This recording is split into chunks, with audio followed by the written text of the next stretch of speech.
پھر وہ ایسی نہ ہوتی، یہ تو ناممکن سی بات تھی۔ وہ تھپ کرتی ہوئی آندھی طوفان کی طرح ہما کے کمرے میں داخل ہوئی۔ محرم اور ہما دونوں ہی چپس کے ساتھ انصاف کرتی نظر آئیں، مگر آیت کے چہرے پر شدید برہمی تھی۔ وہ سیدھی صوفے پر گری اور پھر وہیں پھیل کر لیٹ گئی۔ اس کے منہ پر بجتے 12 ان دونوں بہنوں کو بتا چکے تھے کہ ضرور اس کا موڈ خراب ہونے کی وجہ ان دونوں کا بھائی ہی تھا۔ کیا ہوا؟ تمہارے منہ پر کیوں 12 بج رہے ہیں؟ ہما نے چپس کی سلائس منہ میں ڈالتے ہوئے سوالیہ آئی برو اچکاتے پوچھا۔ آیت کے منہ کے زاویے بگڑے تھے۔ تمہارا وہ اکڑو بھائی، دل تو چاہتا ہے کبھی کبھی اس کا سر پھاڑ دوں۔ آخر اسے میرے یہاں آنے سے کیا تکلیف ہے؟ اس کے اندر حسد اور غصے کا ابال تیز ہوا تھا۔ ہما مسکرا پڑی تھی۔ ارے بھائی کی تو باتوں کی فکر نہ کرو، تم جانتی تو ہو ان کا غصہ تیز ہے، اسی لیے ان کو اور ان کی باتوں کا برا مت منایا کرو، وہ جلدی ہائپر ہو جاتے ہیں۔ ان کو چھوڑ دو، اپنا موڈ ٹھیک کرو۔ ہما نے آیت کے سامنے چپس کا پیکٹ رکھتے ہوئے اسے چپس کھانے کا اشارہ دیا، مگر فی الحال آیت کا موڈ بہت خراب تھا۔ کہتے ہیں آئندہ ان کے گھر نہ آیا کروں، میں آج ہی آنٹی سے شکایت لگاؤں گی۔ ان کا گھر ہے بھلا کیا؟ اب میں اپنی دوست سے ملنے کے لیے یہاں نہیں آ سکتی؟ نہ جانے کیوں اسے رائم کا اس طرح بات کرنا آج بہت برا لگا تھا۔ آج رائم پہلے سے کچھ زیادہ غصے میں تھا۔ اکثر وہ اس طرح بات کر جایا کرتا تھا، مگر آج سے پہلے آیت کو کبھی اتنی تکلیف نہیں ہوئی۔ کیا ہو گیا ہے آیت؟ اس طرح بچوں جیسی حرکتیں مت کیا کرو تو نہ ہی بھائی تم پر غصہ کریں۔ محرم جو سنجیدگی سے کتاب پڑھ رہی تھی، اس بار اس نے درمیان میں خطاب دینا ضروری سمجھا کہ آیت کا حلق جو پہلے ہی جل چکا تھا مزید جل کر راکھ ہو گیا۔ او فور گاڈ سیک محرم آپی، اس وقت مجھے آپ اور آپ کے بھائی کی شان میں قصیدے سننے میں ذرا بھی انٹرسٹ نہیں ہے۔ اتنا کہتے ہوئے وہ چپس پکڑے چپس کھا رہی تھی۔ آہستہ آہستہ اس کا موڈ ٹھیک ہونے لگا۔ تمہیں پتا ہے ماما اور بابا 2 دن کے لیے کسی شادی پر جا رہے ہیں، مگر ہم نہیں جا رہے، تو میں نے سوچا کیوں نہ ہم لوگ ویکینڈ پر پکنک منانے کہیں چلیں۔ ہما کچھ سوچتے ہوئے بول رہی تھی اور اگلے ہی پل آیت کی آنکھیں چمکی۔ کیا سچ میں؟ وہ اچھل کر سیدھی ہو کر بیٹھی۔ پکنک کے نام پر ہی آیت کے چہرے پر مسکراہٹیں بکھر جاتی تھیں۔ ہاں نا، لیکن اس کے لیے بھائی کو منانا پڑے گا اور وہ کبھی نہیں مانیں گے۔ محرم نے درمیان میں ہی ہما کی بات اچک لی۔ آیت مسلسل کچھ سوچنے لگی۔ یہ تو سچ ہی تھا، وہ ہٹلر کبھی نہیں مانے گا۔ یہ بات تو آیت بھی جانتی تھی۔ کتنی ہی دیر وہ اس بارے میں سوچتی رہی کہ کیا کرے، پھر اس کی آنکھوں میں ایک شیطانی مسکراہٹ آئی تھی۔ اسے آئیڈیا مل گیا تھا۔ میرے پاس ایک آئیڈیا ہے ہما، تمہارے اس جنگلی بھائی کو سیدھا کرنے کا۔ ہما نے دیکھا اس کی آنکھیں چمک رہی تھیں۔ تم کیا سوچ رہی ہو آیت؟ اپنے اس شیطانی دماغ میں میرے بھائی کے خلاف کوئی منصوبہ مت بنانا، ان دونوں بہنوں نے باری باری ڈرتے ہوئے پوچھا۔ لیکن محرم نے دھمکی دینے کے ساتھ انگلی سے اشارہ بھی کیا، مگر دوسری طرف بھی آیت ہمدانی تھی، وہاں فرق کیسے پڑ رہا تھا؟ اب وہ ہما کے کان کے پاس جھکی سرگوشی کر رہی تھی کہ ہما کی آنکھوں میں چمک گہری ہوئی۔ اس کی آنکھیں بتا رہی تھی کہ اسے آیت کا آئیڈیا بے حد پسند آیا ہے۔ محرم دونوں کو جانچتی ہوئی نگاہوں سے دیکھ رہی تھی۔ ان دونوں کے دماغ میں تو کچھ سازش چل رہی تھی۔ یہ رات کا پہلا پہر تھا جب وہ تھکا ہارا ہاسپٹل سے آتے گھر میں داخل ہوا، مگر لاؤنج میں داخل ہوتے ہی اسے کسی کی بدہم سسکیوں کی آواز آئی۔ رائم کا دماغ گھوما تھا۔ یہ کون رو رہا ہے؟ وہ حیران پریشان سا آگے بڑھا، مگر سامنے لگتی عدالت دیکھتے ہوئے وہ مزید حیران ہوا۔ آیت ہما کے گلے لگی مسلسل رو رہی تھی۔ ایک ہاتھ سے ٹشو پکڑ رکھا تھا، کبھی اپنا چہرہ صاف کر رہی تھی، کبھی ناک۔ پاس ہی غصے میں جاوید صاحب چکر پر چکر کاٹ رہے تھے اور ان کی بیوی شازیہ بیگم پریشانی سے آیت کو دیکھ رہی تھی۔ اچھا نا میری جان، بس کرو، کیوں اتنا رو رہی ہو؟ ایک بار آنے تو اس کو، آج میں اسے چھوڑوں گی نہیں۔ شازیہ بیگم کے دل میں ہول اٹھنے لگے تھے۔ انہیں آیت اپنی بیٹیوں کی طرح عزیز تھی، اور اس طرح آیت کو روتے دیکھ انہیں بہت تکلیف ہو رہی تھی۔ جاوید صاحب کے چہرے پر دبا دبا غصہ تھا، اور رائم سمجھ گیا تھا کہ ضرور اس آیت نے جان بوجھ کر یہ عدالت لگوا رکھی ہے۔ وہ وہیں رک گیا اور اب بہت فرصت سے ان سب کو دیکھ رہا تھا۔ محرم خود پریشان بیٹھی تھی، سمجھ نہیں آ رہی تھی ہما اور آیت مل کر کیا کرنا چاہ رہی ہیں۔ یہ بھی کوئی بات ہوئی بھلا آنٹی؟ کہتے ہیں میں آپ کے گھر نہ آؤں، یہ ان کا گھر ہے؟ میں تو آپ کو اپنے ماں باپ سمجھتی ہوں اور اس طرح مجھ سے بات کرتے ہیں۔ پتہ نہیں رائم بھائی کو مجھ سے کیا پرخاش ہے۔ اس کا ڈرامہ فل تھا۔ ہما نے بہت مشکل سے اپنی ہنسی ضبط کر رکھی تھی۔ آیت بیٹا، فکر مت کرو، یہ میرا گھر ہے۔ تم جب چاہو، جہاں چاہو، جیسے چاہو یہاں آ سکتی ہو، بیٹھ سکتی ہو، اور میں دیکھتا ہوں اس نوابزادے کی کیسے ہمت ہوتی ہے تمہیں روکنے کی۔ جاوید صاحب نے زچ ہوتے اس بار آیت کو مخاطب کرتے کچھ پیار سے کہا کہ رائم کلس کر رہ گیا تھا۔ ان لوگوں کا میلو ڈرامہ جاری تھا۔ وہ کچھ آگے بڑھا، اسے دیکھتے ہی جاوید صاحب نے دانت پر دانت جمائے۔ نہیں برخوردار، تم بتا ہی دو آخر، تمہیں اس بچی سے کیا تکلیف ہے؟ کیا مسئلہ ہے تمہیں؟ کیوں تنگ کرتے ہو اسے؟ جاوید صاحب کے لہجے میں دبا دبا غصہ تھا۔ رائم کے چہرے پر تھکن کے ساتھ اب غصے کے تاثرات نمایاں ہونے لگے۔ ایسا بھی کچھ نہیں کہہ دیا میں نے اس بچی کو جو آپ لوگ اتنا بھڑک رہے ہیں۔ جب دیکھو تب ہر وقت مجھ سے آ کر ٹکراتی رہتی ہے۔ چلنے کی تمیز ہے نہ بات کرنے کی۔ اس کی زبان دیکھی ہے؟ گز بڑ لمبی زبان ہے۔ رائم نے شان بے نیازی سے کہا تھا کہ آیت کے وجود میں شرارے پھوٹ پڑے۔ یہ دیکھیں آنٹی، یہ اب بھی مسلسل مجھے برا بھلا کہہ رہے ہیں۔ وہ ایک بار پھر اپنا رونا سٹارٹ کر چکی تھی کہ شازیہ بیگم نے پیار سے اس کی طرف دیکھا۔ تم رو مت، اس طرح میں ابھی اس کی کلاس لیتی ہوں۔ بس بہت ہو گیا رائم۔ انہوں نے پہلی بات کچھ پیار سے آیت سے کہی اور اگلی بات کچھ غصے سے رائم سے کہی۔ میں نے اسے کچھ بھی نہیں کہا ماما، یہ آپ کو ایک کی چار باتیں لگا کر بتا رہی ہے۔ رائم نے آیت کو گھورتے ہوئے کہا تھا، مگر آیت اس کی گوری سے بے نیاز ایک بار پھر رونے لگی۔ انہیں کہیں مجھ سے معافی مانگے، ورنہ میں یہاں سے کہیں نہیں جاؤں گی۔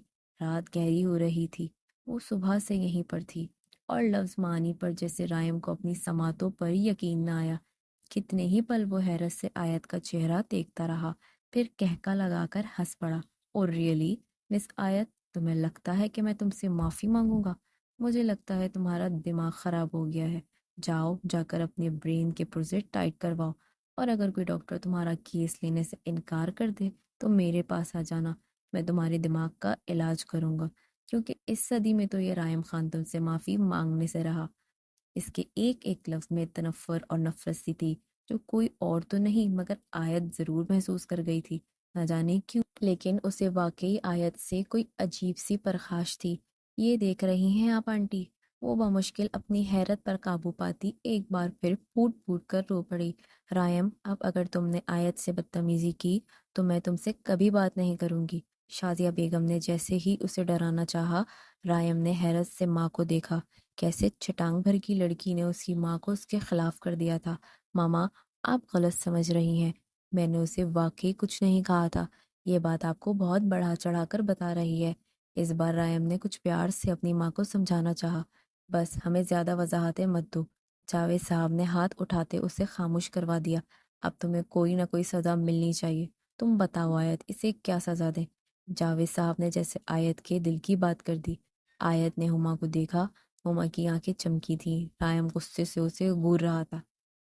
انہیں کہیں کہ اس ویکنڈ پر یہ ہم تینوں کو پکنک پر لے کے چلیں، پھر ہی میں انہیں معاف کروں گی، ورنہ پھر میں کبھی آپ لوگوں کے گھر نہیں آیا کروں گی۔ وہ سو سو کرتی بولی تھی، اور رائم کا دماغ لمحوں میں گھوما۔ اب یہ لڑکی اس کا ضبط آزما رہی تھی۔ اس سے پہلے وہ منع کرتا، جاوید صاحب بول اٹھے، ہاں ٹھیک ہے رائم، تم ویکنڈ پر کہیں نہیں جاؤ گے بس، اور یہ میرا آخری فیصلہ ہے۔ جاوید صاحب سختی سے حکم دیتے اپنے کمرے میں جا کر بند ہو گئے، اور رائم کا سارا موڈ لمحوں میں غارت ہو گیا۔ جس دن آیت اس کے سامنے آتی تھی اس کا موڈ ایسے ہی خراب ہو جاتا تھا۔ یہ لڑکی اس کی زندگی میں کوئی کالا سایہ ہی تھی۔ اس نے بے بسی سے ماں کو دیکھا جو اب آیت کے سر پر پیار کر رہی تھی۔ تم اتنی رات کو اکیلے گھر نہیں جاؤ گی رائم، جاؤ اس سے چھوڑ کر آؤ، دیکھو رات اتنی ہو گئی ہے۔ شازیہ بیگم ایک اور حکم سناتے اپنے کمرے میں جا چکی تھی۔ آیت جانتی تھی فی الحال رائم ایٹم بم بنا ہوگا، اسی لیے جلدی سے اٹھی اور خان ہاؤس سے باہر بھاگنے کی مگر اگلے ہی پل گلی میں کتا دیکھتے ہی وہ اندر بھاگ آئی تھی۔ جب باہر نکلتے رائم سے ایک بار پھر ٹکرائی، اسے اپنا سر کسی پتھر میں لگتا ہوا محسوس ہوا۔ آہ ظالم، میرا سر پھاڑ دیا، وہ چلائی تھی۔ رائم کا دل چاہا واقعی اس کا سر پھاڑ دے۔ اب مجھے یقین ہو چکا ہے تم اندھی ہو۔ رائم نے بہت مشکل سے اپنے غصے کو ضبط کر رکھا تھا، ورنہ یہ لڑکی اس کا غصہ ہر بار بڑھا جاتی تھی۔ اگر تم آج کے بعد مجھے اس گھر میں نظر آئی تو تمہارے ساتھ بہت برا ہوگا۔ اور کیا کہہ رہی تھی؟ میرے ماں باپ کو بہت پٹیاں پڑھائی جا رہی تھیں نا میرے خلاف. تم ایک بار چلو پکنک پر، تمہاری ساری پکنک میں اتنی حسین بناؤں گا کہ ساری زندگی تم پکنک کے نام سے بھاگو گی. وہ اچانک ہی آیت کا بازو پکڑے ایک ایک لفظ سرد لہجے میں کہتے ہوئے دھاڑا تھا کہ کچھ پلوں کے لیے آیت کو اس کے لہجے سے بہت خوف محسوس ہوا. اس نے زندگی میں پہلی بار رائم کو اتنے غصے میں دیکھا تھا. اس کا بازو درد سے چور ہو گیا. میرا میرا بازو چھوڑے رائم بھائی. وہ بہت مشکلوں سے اٹکتے لہجے میں گویا ہوئی، مگر رائم ابھی بھی اسے گور رہا تھا. رائم کی آنکھوں میں ایک آگ سی لگی ہوئی تھی، نہ جانے کیوں، لیکن اس لڑکی کو دیکھتے ہوئے ہی سارا وجود ناگواری سے غصے میں آ جاتا تھا. مجھے درد ہو رہی ہے، نہ جانے کیوں، لیکن اس کی آنکھوں میں آنسو اکٹھے ہو گئے اور اچانک رائم ہوش میں آیا. جھٹکے سے اس کا بازو چھوڑا تو وہ جلدی سے باہر بھاگی تھی، لیکن وہ جانتا تھا آیت کو کہ رات کے اندھیرے سے اسے ڈر لگتا ہے، اسی لیے اس کے پیچھے ہی باہر نکلا. شکر ہے یہ لڑکی کسی چیز سے تو ڈرتی ہے. رائم بڑبڑاتے ہوئے اس کے پیچھے ہی سڑک پر چلنے لگا. وہ صاف اس کا گھبرانا، اس کا خوف سے آس پاس دیکھنا محسوس کر سکتا تھا. جب تک وہ اپنے گھر میں جا کر غائب نہیں ہو گئی تب تک رائم وہیں گلی کے کونے میں کھڑا رہا. اس کے جانے کے بعد وہ واپس گھر کی جانب چل پڑا. زندگی میں پہلی بار ماما اور ڈیڈ نے مجھ سے اس لہجے میں بات کی ہے. نہ جانے اس لڑکی نے ان پر کیا جادو کر دیا. وہ مسلسل بڑبڑاتا رہا. آیت سے ہوتی نفرت مزید بڑھ گئی. اب وہ پکنک کے بہانے آیت کو مزہ چکانے کا ارادہ رکھتا تھا، کیونکہ وہ بہت عرصے سے آیت کی حرکتوں کو اگنور کر رہا تھا. مگر اب آیت کی حرکتوں میں شدت آتی جا رہی تھی. وہ اسے تنگ کرنے کا کوئی بھی موقع ہاتھ سے نہیں جانے دیتی تھی. اسی لیے رائم کا بھی اسے سبق سکھانے کا بہت اچھا ارادہ تھا. اور کون جانتا تھا اسے سبق سکھاتے سکھاتے رائم خود ایک بہت بڑا سبق سیکھ جائے گا. وقت کچھ مزید آگے سرکا اور بالآخر ویکنڈ بھی آ گیا.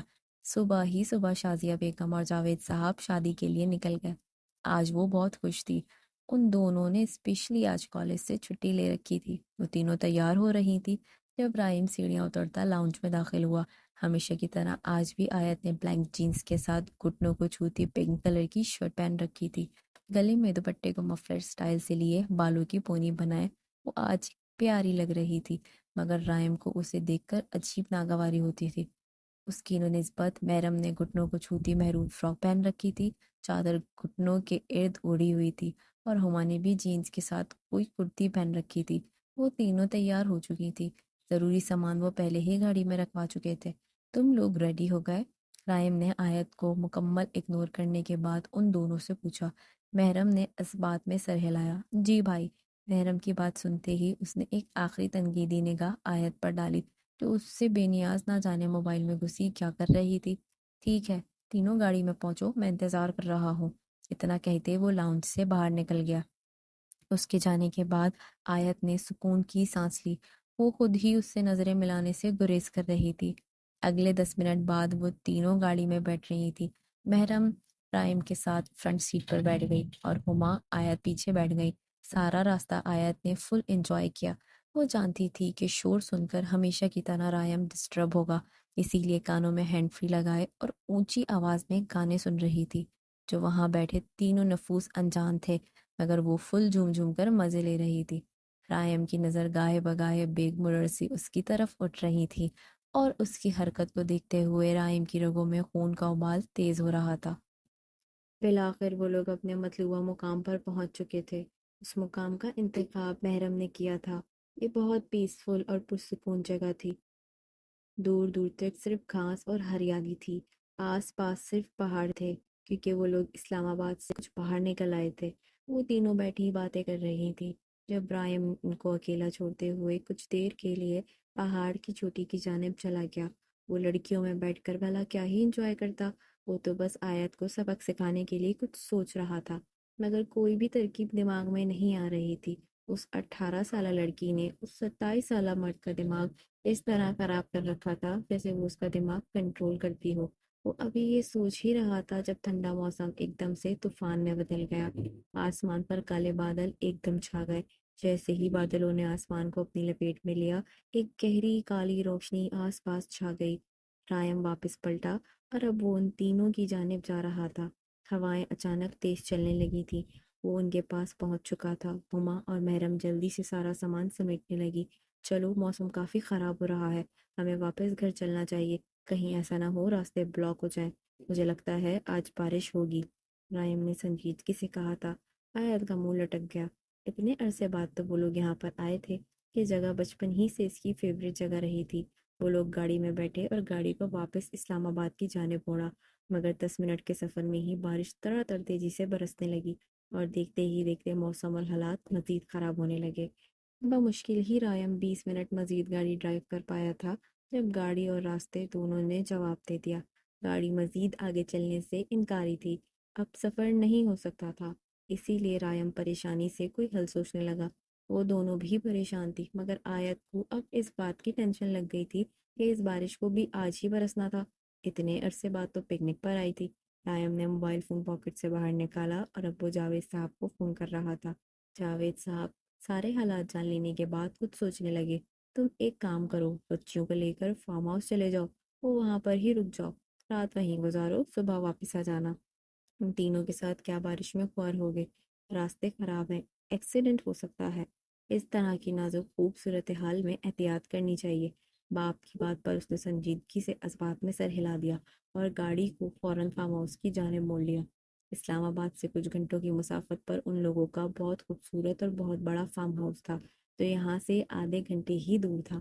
بہت مشکل سے 1 گھنٹے کی ڈرائیونگ کے بعد وہ لوگ فارم ہاؤس میں داخل ہوئے۔ مغرب ڈھل گئی تھی۔ یہاں فارم ہاؤس میں صرف گارڈ انکل اور ان کی فیملی رہتی تھی، جن میں ان کی بیوی تھی اور ان کا ایک ہی بیٹا تھا، تو یہاں پر کیئر ٹیکر کے فرائض سر انجام دیتا تھا۔ ملازمہ نے جلدی سے ان لوگوں کے لیے کھانا بنایا۔ رات کے 9 بج گئے تھے۔ آیت پہلی بار آج اس فارم ہاؤس میں آئی تھی اور وہ بہت خوبصورت تھا۔ وہ آس پاس دیکھتے ہوئے فارم ہاؤس میں گھوم رہی تھی۔ بارش رات 9 بجے جا کر رکی۔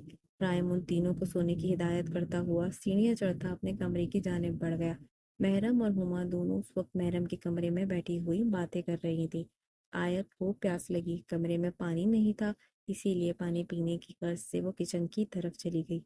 کچن ڈھونڈتے ہوئے وہ لاؤنج میں نکل آئی جب اچانک اسے پچھلے گارڈن میں کوئی چلتا پھرتا محسوس ہوا۔ وہ حیران ہوئی، پہلے اسے لگا شاید وہ رائم ہے۔ وہ آدھی رات کو یہاں کیا کر رہا تھا؟ رات کے 10 بجے کے بعد کا وقت تھا۔ اس کی پیاس ختم ہوئی، ایک دم سے وہ متجسس ہو گئی اور کچھ سوچتے ہوئے وہ لاؤنج سے باہر پچھلے گارڈن میں اتر آئی۔ وہ دونوں اس وقت فارم ہاؤس کی پچھلی جانب بیٹھے سگریٹ پی رہے تھے۔ یار، اگر آج اماں اور ابا کو پتہ چل گیا کہ تم یہاں پر ہو تو میری بہت دھلائی ہو جائے گی۔ آج تو یہاں کے مالک بھی آئے ہوئے ہیں، تم یہاں سے جلدی نکلو۔ صفدر اپنے دوست عدیل کو دیکھ کر بولا تھا۔ اکثر وہ فارم ہاؤس خالی ہونے کی وجہ سے یہاں پر آ کر سگریٹ پی لیتا تھا اور کبھی کبھار نشہ بھی کر لیتا تھا، اور صفدر کو بھی پھر سنبھالنا پڑتا تھا۔ وہ لوگ خالی فارم ہاؤس ہونے کا فائدہ اٹھاتے تھے کیونکہ سرونٹ کوارٹر یہاں سے کچھ فاصلے پر تھا، اسی لیے کسی کو پتہ نہیں چلتا تھا کہ وہ لوگ سگریٹ پیتے ہیں۔ ویسے بھی صفدر کے والدین یہاں پر کام کرتے تھے، اسی لیے اس کا دوست یہیں پر اس سے ملنے کے لیے آ جاتا تھا۔ کیا ہو گیا ہے یار، کیوں پریشان ہو رہے ہو؟ چاچا چاچی کو کون بتائے گا؟ وہ صفدر کو بے فکر کرنے لگا۔ اچھا ٹھیک ہے، مجھے تو بہت نیند آ رہی ہے، تم بھی بس جلدی یہاں سے نکل جانا، اس سے پہلے کہ اس فارم ہاؤس کے مالک کی نظر تم پر پڑے۔ وہ غصے کے کافی تیز ہیں، سمجھ گئے؟ صفدر نے ہدایت کی۔ عدیل نے اسبات میں سر ہلایا۔ ٹھیک ہے بابا، میں سمجھ گیا، اب پریشان مت ہو، بس میں جا رہا ہوں۔ اتنا کہتے اس نے اپنے ہاتھ میں موجود سگریٹ وہیں زمین پر پھینک کر بجھائی اور فارم ہاؤس سے باہر نکلنے کا سوچا۔ آیت پچھلے گارڈن میں آ گئی تھی۔ بیک گارڈن میں چلتی روشنیوں میں اس کا چہرہ جیسے 14ویں کا چاند لگ رہا تھا۔ ایک پل کے لیے ایسا لگا جیسے کوئی پری راستہ بھٹکی ہوئی اس فارم ہاؤس میں آ گئی ہے۔ عدیل کی آنکھیں چمکی، ان میں خباثت گہری ہوئی۔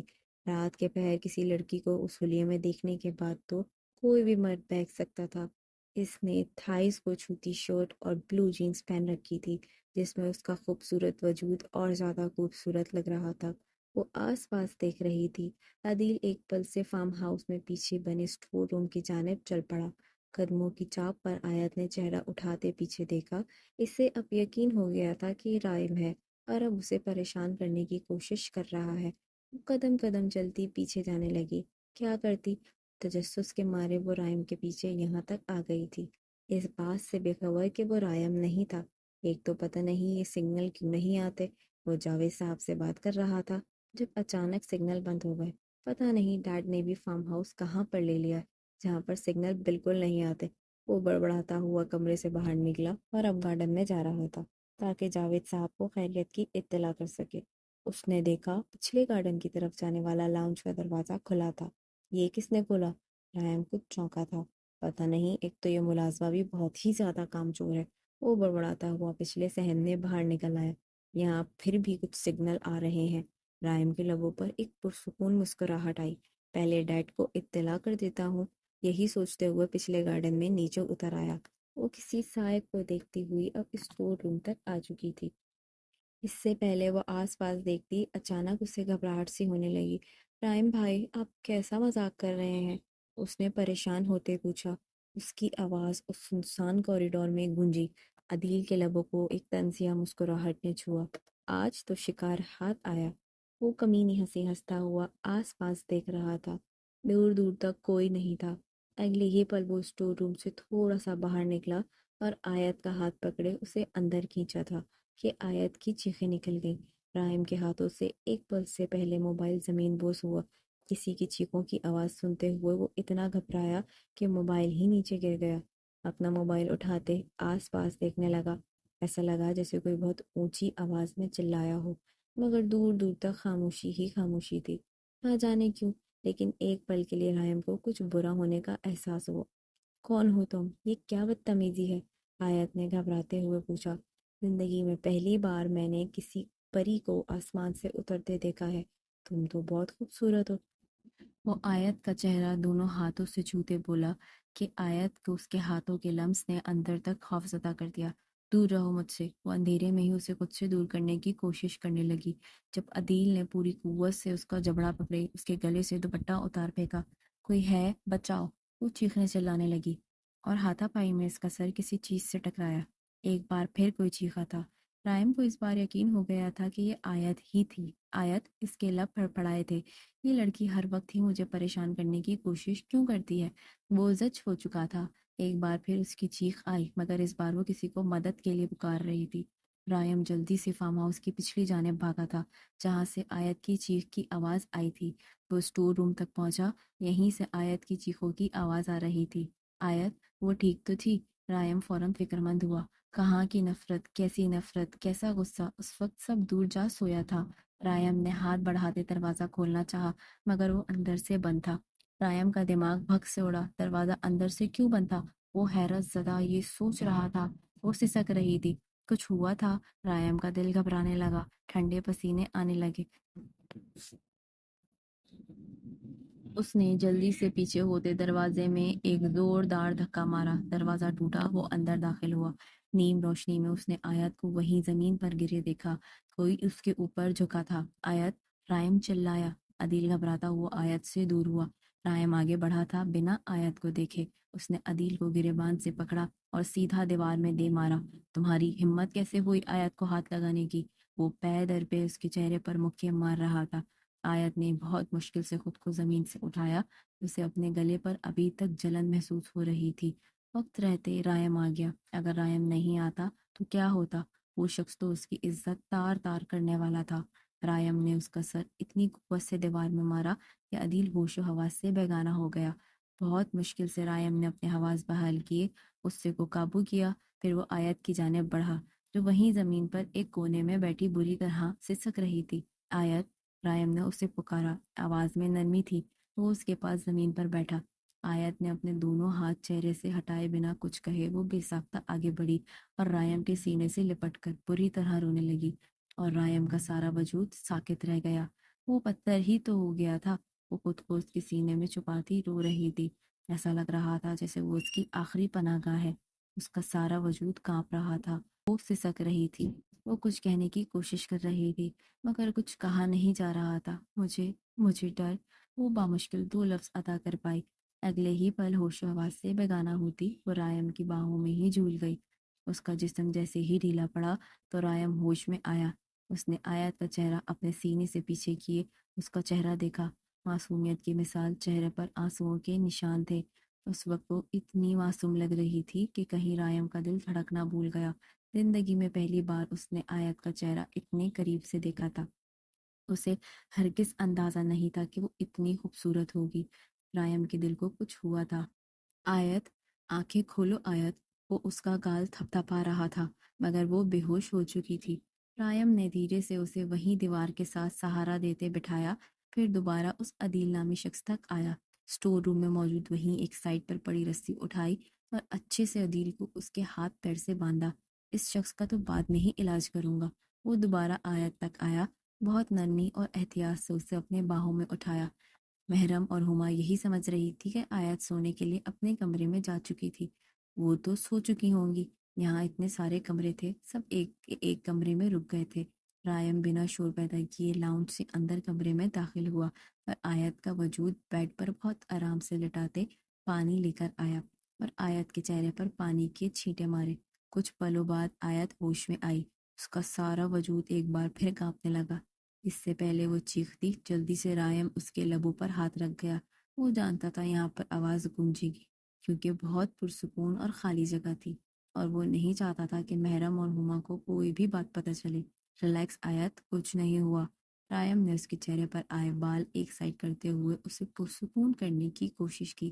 جیسے ہی اس نے اپنے پاس رائم کو محسوس کیا، وہ بے ساختہ ایک بار پھر اس کے سینے سے لپٹ کر رونے لگی۔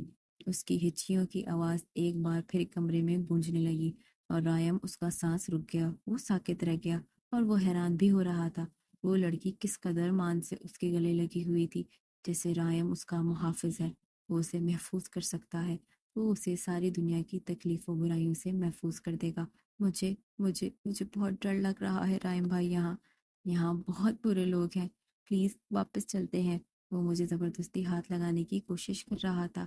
اگر آپ نہیں آتے تو وہ کیا کرتا؟ آئی ایم سو سوری، آئندہ میں آپ کو تنگ نہیں کروں گی، پلیز پلیز مجھے آئندہ اکیلا مت چھوڑنا۔ وہ ساری کانپتی ہوئی عجیب سے لہجے میں یہ باتیں بڑبڑا رہی تھی، جیسے اس کا دماغ اس وقت کام کرنا بند کر چکا تھا۔ بہت مشکل سے رائم نے خود پر قابو پایا، دھیرے دھیرے آیت کی کمر پر ہاتھ پھیرتے اسے ریلیکس کرنا چاہا۔ کچھ نہیں ہوا آیت، دیکھو میں تمہارے پاس ہوں، کوئی تمہیں کچھ نہیں کہہ رہا، ریلیکس ہو جاؤ، پرسکون ہو جاؤ۔ اسے پرسکون کرنے لگا۔ اسے محسوس ہوا آیت کے سر سے خون نکل رہا۔ اس سے پہلے وہ بیڈ سے اٹھ کر میڈیکل باکس تک جاتا، آیت نے اس کا بازو پکڑ لیا۔ پلیز، وہ کانپ کر رہ گئی تھی۔ ریلیکس، کہیں نہیں جا رہا، تمہارے سر سے خون نکل رہا ہے، میں پٹی کر دیتا ہوں۔ وہ اٹھا اور اب سارے کمرے میں وہ فرسٹ ایڈ باکس ڈھونڈ رہا تھا۔ وہ مشکل 2 منٹ کی محنت کے بعد اسے میڈیکل باکس مل گیا۔ وہ دوبارہ اس کے پاس بیٹھا اور اب اس کا زخم صاف کر رہا تھا۔ معمولی سی چوٹ آئی تھی۔ سر پر پٹی کرتے ہوئے رائم کی نظر اس کے گلے تک گئی اور رائم کی رگوں میں خون کا ابال تیز ہوا۔ وہ ابھی تک سسک رہی تھی۔ وہاں کیا کرنے گئی تھی؟ رائم نے نرمی سے پوچھا۔ وہ جا کر بھی اس کے ساتھ فی الحال سختی نہیں کر پایا۔ تھوڑی سی اینٹی سیپٹک روئی پر لگاتے اس نے دھیرے سے آیت کی گردن پر روئی رکھی تو فوراً آیت کی چیخ نکل گئی۔ وہ ساری کانپ گئی تھی۔ اس نے رائم کا ہاتھ دور جھٹکنے کی کوشش کی، مگر رائم نے اس کے بازو پکڑے اس کی کوشش ناکام بنا دی۔ وہاں کیا کرنے گئی تھی آیت؟ ایک بار پھر آرام سے پوچھا۔ وہاں گارڈن میں کوئی چل رہا تھا، مجھے لگا شاید آپ میرے ساتھ مذاق کر رہے ہیں، مجھے تنگ کرنے کی کوشش کر رہے ہیں، شاید آپ مجھ سے بدلہ لینا چاہتے ہیں۔ میں زبردستی آپ کو یہاں پر پکنک پر لے آئی تھی۔ I am so sorry rhyme بھائی، میں آئندہ ایسا مذاق نہیں کروں گی، بالکل تنگ نہیں کروں گی۔ I am so sorry. وہ رو رہی تھی، اس کا جسم کانپ رہا تھا۔ کیا کرنا تھا سمجھ نہیں آ رہی تھی۔ رائم کو بے ساختہ اس کی معصومیت پر پیار آیا۔ اوکے، ریلیکس، کچھ نہیں ہوا۔ اس کے زخم کو صاف کرنے کے بعد رائم نے اس کی شرٹ گلے کے مقام سے ٹھیک کی۔ چلو یہاں پر لیٹ جاؤ۔ اسے دوبارہ بیڈ پر لٹاتے اس کے اوپر بلینکٹ دیا۔ کچھ نہیں ہوا، بس سو جاؤ۔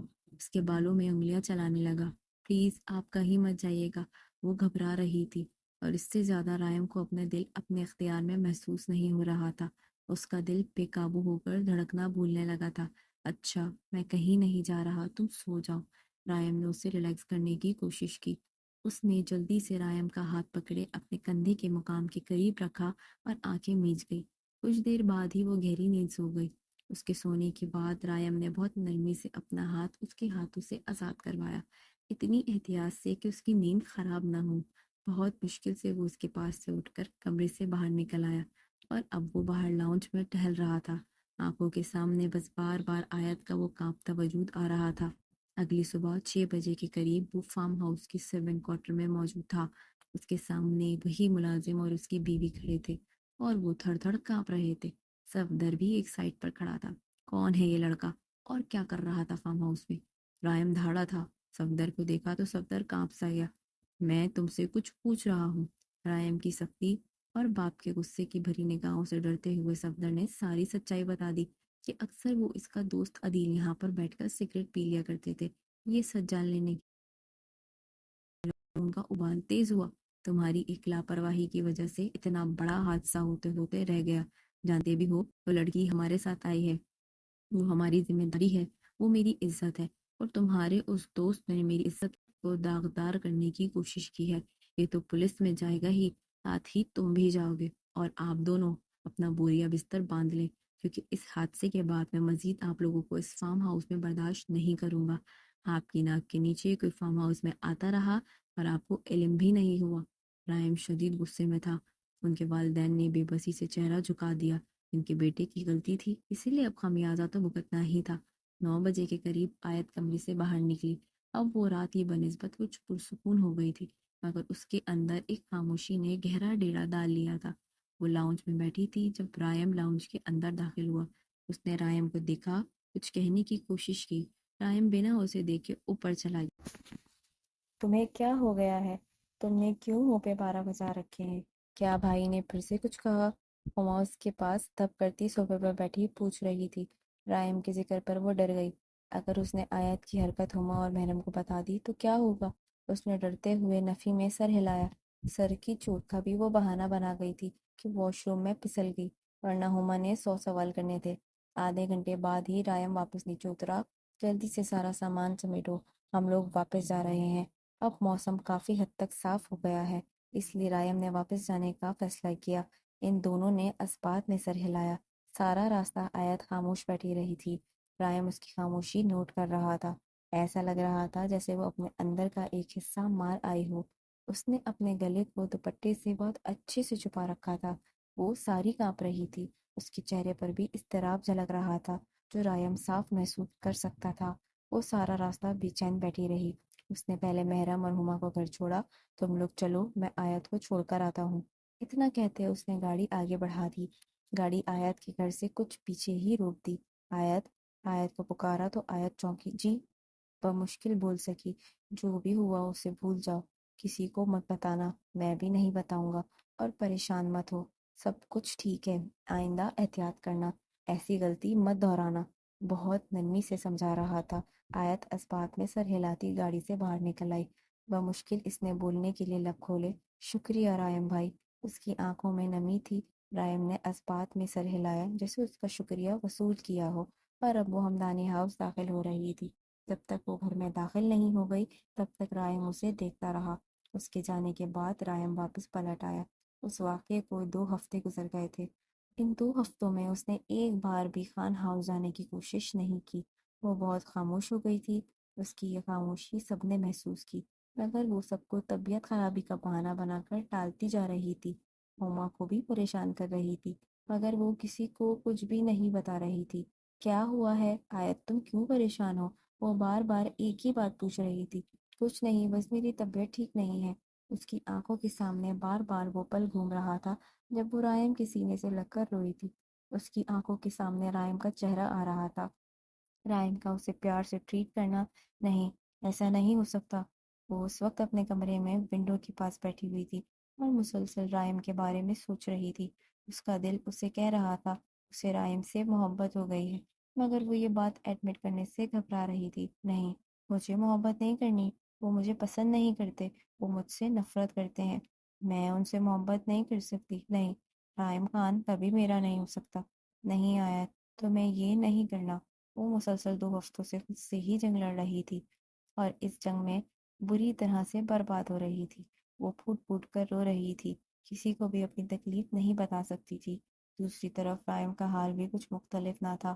پچھلے 2 ہفتوں سے وہ نہ جاتے ہوئے بھی آیت کے بارے میں سوچ رہا تھا۔ نہیں، ایسا کیسے ہو سکتا ہے؟ مجھے، اور وہ بھی آیت سے، محبت مجھے تو آیت سے نہیں ہے۔ وہ آہستہ آواز میں بڑبڑا رہا تھا، لیکن دل اور دماغ سے لڑتی جنگ ہار رہا تھا۔ اسے ابھی تک حیرانی ہو رہی تھی کہ کس طرح آیت اسے اپنا محافظ سمجھتی ہوئی اس کے سینے میں چہرہ چھپا رہی تھی، جیسے یقین تھا کہ رائم اسے محفوظ رکھے گا۔ رائم کے ساتھ وہ محفوظ رہے گی، وہ اس کا محافظ ہے، وہ اسے حفاظت دے گا۔ وہ مسلسل یہ سب سوچ رہا تھا، دل و دماغ میں جنگ چھڑی ہوئی تھی، اسے آیت سے محبت ہو گئی تھی، وہ یہ جان گیا تھا۔ اور پھر محبت کہاں انسان کی خامیوں کو دیکھتی ہے، اسے پتا تھا کہ وہ آیت سے 8 9 سال بڑا تھا، مگر محبت کہاں عمر دیکھتی ہے۔ ابھی وہ یہ سب سوچ رہا تھا کہ شازیہ بیگم کمرے میں داخل ہوئی۔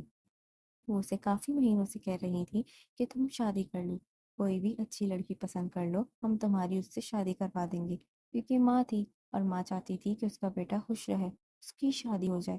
ایک بار پھر وہ اسی ٹاپک کو لے کر بیٹھ گئی۔ دیکھو رائم، اب تمہاری عمر ہو چکی ہے، تمہیں شادی کر لینی چاہیے، اچھا کماتے ہو، ویل سیٹلڈ ہو، اب کیا مسئلہ ہے؟ کوئی لڑکی پسند ہے تو مجھے بتاؤ۔ وہ خاموشی سے اپنی ماں کو دیکھ رہا تھا، اسے آیت کے بارے میں بات کرنی چاہیے، مگر نہیں، کوئی کیسے اس کی شادی آیت سے کروا سکتا ہے؟ ویسے میری ایک بہت بڑی حسرت تھی۔ اچانک شازیہ بیگم بولی کہ رائم حیران ہوا۔ کیسی حسرت؟ اس نے بے ساختہ پوچھ لیا۔ خیر چھوڑو، تم کون سا پوری کرو گے؟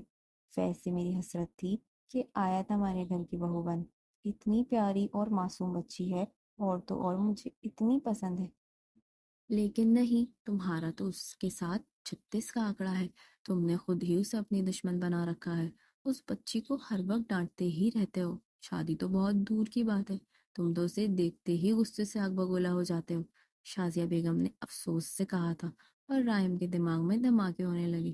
کچھ دیر وہ خاموش رہا، جب بولا تو لہجہ بہت مضبوط تھا۔ میں آیت سے شادی کرنے کے لیے تیار ہوں ماما، آپ لوگ میرا رشتہ لے کر جائیں۔ کچھ دیر تک تو شازیہ بیگم کو یہ محسوس ہوا انہیں سننے میں کوئی غلطی ہوئی ہے۔ تم سچ کہہ رہے ہو رائم، یا میرے کان بج رہے ہیں؟ انہوں نے بے بسی سے پوچھا تو رائم مسکرا دیا۔ میں سچ کہہ رہا ہوں ماما، وہ بہت اچھی ہے، بس میں ہی ہر وقت اس سے غصے سے بات کرتا ہوں، لیکن میں خود کو بدل لوں گا۔ اور شازیہ بیگم کی مسکراہٹ گہری ہوئی۔ تم سچ کہہ رہے ہو نا رائم، سچ میں رشتہ لے کر جائیں؟ قائم نے اسبات میں سر ہلایا۔ میں صدقے جاؤں میرا بیٹا، تم بہت اچھے ہو، میں آج ہی تمہارے بابا سے بات کرتی ہوں، ہم آج ہی آیت کا رشتہ لے کر جائیں گے۔ شازیہ بیگم کے تو گویا پاؤں زمین پر ٹک ہی نہیں رہے تھے، ان کی زندگی کی بہت بڑی خواہش پوری ہو گئی تھی۔ جاوید صاحب کے ساتھ محرم اور ہما دونوں ہی رائم کی مرضی جان لینے کے بعد کافی حیران ہوئے تھے، جیسے انہیں یقین ہی نہ ہوا ہو کہ یہ بات خود رائم نے کہی تھی کہ اسے آیت سے شادی کرنی ہے۔ 2 دن مزید گزر گئے تھے۔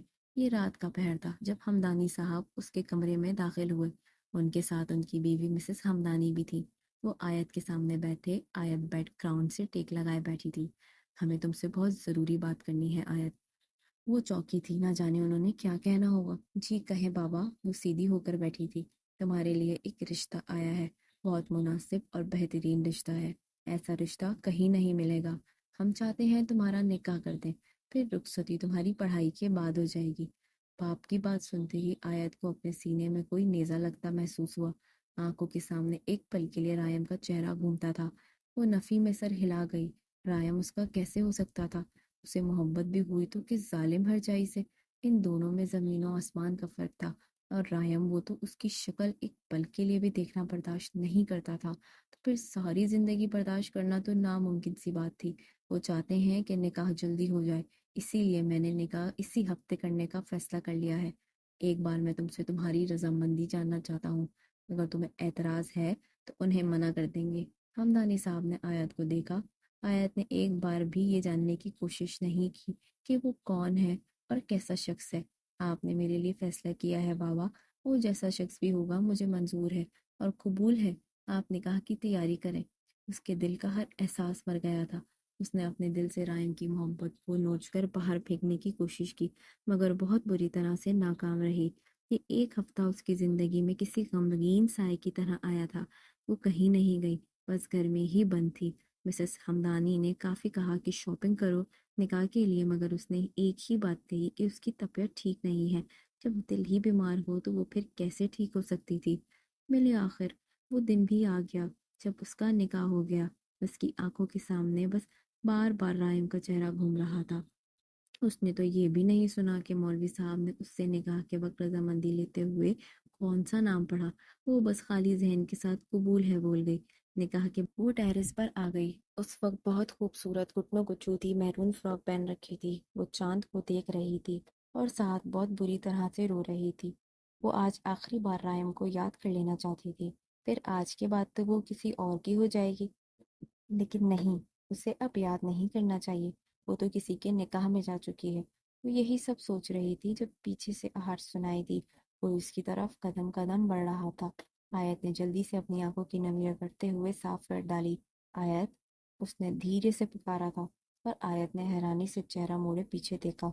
وہ رائم تھا۔ وہ اس کی آواز ہی سے اسے پہچان گئی تھی۔ وہ حیران ہوئی۔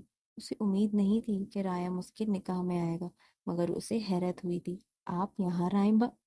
اس کے لبوں سے پہلے لفظ نکلتا رائم نے اپنی انگلیاں اس کے اونٹوں پر رکھ دی۔ کیا کر رہی ہو بے وقوف لڑکی؟ ابھی بھائی بول کر تازہ تازہ ہوئے نکاح کا بیڑا غرق کرنے والی تھی۔ وہ کچھ غصے سے بولا، اور آیت ساکت رہ گئی۔ تو کیا اس کا نکاح رائم سے ہوا تھا؟ لیکن بابا نے تو کہا تھا کہ وہ ان کے کسی دوست کا بیٹا ہے۔ ایسے کیا دیکھ رہی ہو؟ بہت تنگ کرتی تھی نا مجھے۔ اب ساری زندگی میں تمہیں مزے چکاؤں گا۔ تم نے تو سوچا بھی نہیں ہوگا میں تمہیں اس طرح سے بھی قید کر سکتا ہوں۔ وہ اس کی کمر میں ڈالے اسے کھینچ کر اپنے قریب کر رہا تھا۔ وہ حیرانی سے اس کی طرف پٹی پٹی نگاہوں سے دیکھ رہی تھی۔ ایسے مت دیکھو مس، یقین کر لو وہ میں ہی ہوں جس کے ساتھ تمہاری قسمت پھوٹی ہے۔ برائم جان بوجھ کر اسے تنگ کر رہا تھا۔ وہ اس کے اتنا پاس تھی کہ اس کی جھلستی سانسیں آیت کو اپنے چہرے پر پڑتی محسوس ہو رہی تھی۔ اس نے رائم کے حلیے کو دیکھا۔ سفید سوٹ کے اوپر مرون واسکٹ رکھی تھی۔ وہ اپنے کمرے میں ہی بیٹھی رہی۔ نکاح بھی کمرے میں ہو گیا۔ اس نے باہر مہمانوں کے سامنے جا کر بیٹھنے سے منع کر دیا تھا، اور ہما نے بھی اسے یہ نہیں بتایا کہ وہ اس کی بھابھی بن رہی ہے۔ جب اسے یقین ہو گیا کہ اس کا نکاح واقعی رائم سے ہوا ہے، تو اگلے ہی پل سارے ضبط ہوتی اس کے سینے میں چہرہ چھپائے بہت بری طرح رونے لگی۔ پہلے تو اس کی بری طرح رونے سے رائم پوچھا کر رہ گیا، پھر جلدی سے اس کے گرد دونوں ہاتھوں سے حصار بنایا۔ آیت، کیا ہوا؟ اچھا سوری، میں صرف مذاق کر رہا تھا، تو میں تنگ نہیں کروں گا۔ آئی سویر، بہت مشکلوں سے وہ اس کا رونا کم کروا پایا۔ بس ہو گیا ہے نا آیت، ایسے کیوں رو رہی ہو؟ میں اتنا برا ہوں کیا جو میری بیوی بن کر تم اس طرح ریئیکٹ کر رہی ہو؟ اس بار اس نے کچھ تکلیف سے پوچھا۔ آیت نے روتے ہوئے نفی میں سر ہلایا۔ یہ تو خوشی کے آنسو ہیں، مجھے لگا تھا شاید اب میں آپ کو کبھی دیکھ نہ پاؤں۔ اس کی بات سنتے ہی رائم کو جھٹکا لگا۔ کیا مطلب؟ کیا کہنا چاہتی ہو؟ اس نے آیت کا چہرہ تھوڑی سے پکڑتے اوپر کرتے پوچھا۔ مجھے نہیں پتا کب کیسے مجھے آپ سے محبت ہو گئی۔ میں تو ابھی تک حیران ہوں کہ کیا واقعی یہ حقیقت ہے یا کوئی خواب؟ کیا میں سچ میں آپ کی بیوی بن گئی ہوں؟ وہ حیرانی پریشانی سے پوچھ رہی تھی۔ رائم نہ چاہتے ہوئے بھی ہنس پڑا۔ لبوں سے الحمدللہ نکلا۔ اسے واقعی امید نہیں تھی آیت کا ایسا ری ایکشن دیکھنے کو ملے گا، لیکن اب تو مجھ سے نفرت کرتے ہیں۔ آپ کیسے مجھے اپنی بیوی بنا سکتے ہیں؟ میں جانتی ہوں اس کے پیچھے بھی آپ کا کوئی پلان ہوگا، وہ بے بسی سے کہتے پھر رونے لگی۔ رائم نے افسوس سے نفی میں سر ہلایا۔ بس اپنے اس شیطانی دماغ کو بریک لگاؤ۔ نہیں کرتا میں نفرت، وہ دھیمے لہجے میں غرایا۔ آیت کو مزید اپنے سینے میں بھیجتے اس بار بہت محبت سے اس کے کان میں سرگوشی کر گیا۔ مجھے تم سے محبت ہو گئی ہے آیت، اور کب ہوئی کیسے ہوئی نہیں جانتا، بس اب مجھے اتنا پتا ہے کہ تم میری ہو، صرف میری۔ آیت ساکت رہ گئی۔ اسے لگا شاید سننے میں غلطی ہوئی ہے۔ اس نے بہت محبت اور احترام سے آیت کے ماتھے پر بوسہ دیا۔ سوری، میں تمہارے ساتھ بہت روڈ ہو جاتا تھا۔ ہر ایک چیز کے لیے سوری آیت، وہ بے بسی سے بولا۔ آیت ایک بار پھر رونے لگی۔ یہ تو خوشی کے آنسو تھے جو اب بہتے جا رہے تھے۔ آئندہ مجھ سے غصے سے بات نہیں کریں گے نا؟ اس نے امید سے پوچھا۔ رائم کو لبوں کو مسکراہٹ نے چھوا۔ کبھی تمہیں اف بھی کہوں تو مجھ پر لعنت۔ خاموش ٹیرس میں رائم کی سرگوشی گونجی، اور آیت کے لبوں کو ایک بار بہت خوبصورت مسکراہٹ نے چھوا۔ وہ اب یقین کر چکی تھی کہ رائم اس کی قسمت میں تھا، اسی لیے اس کا ہو چکا ہے۔ اسے اپنا ہر زخم اب غائب ہوتا محسوس ہو رہا تھا۔ اب اس کی زندگی میں خوشیاں ہی خوشیاں آنے والی تھیں۔ ان دونوں کو ساتھ دیکھتے چاند بھی مسکرا دیا۔